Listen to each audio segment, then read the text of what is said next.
Hello, today I will teach you how to edit like Qua, almost. The first step is to find a song and clips. Once you find the song and clips of your choice, you go to trimming and syncing. I usually cut them to bits and sync them to every beat. No, only put important parts or minor details that match the sync and flow. Include things such as your loads, knife pullouts, abilities, and such things. Next is you put actual velocity. So you enable time remap, then put a keyframe at the beginning and end of the cut. Delete the very first and last keyframe. This gives you an easier way to edit the graph. Compared to not deleting the first and last keyframe, it will look like absolute trash. Now, if your clip has holes, extend the clip and drag the keyframe. Copy this graph and always reuse this graph. Now everything should look like this.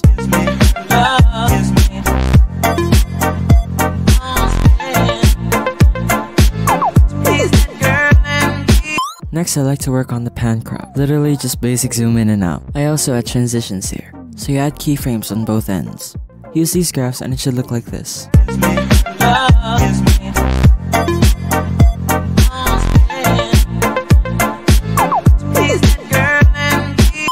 Next is shakes. You can copy shakes from others and you can copy mine. Make sure not to reuse the same shake over and over. Lastly is effects. What I recommend are minimax, lens blur, and pretty much lighting effects. Add color correction and RSMB. Now your edit may look like this.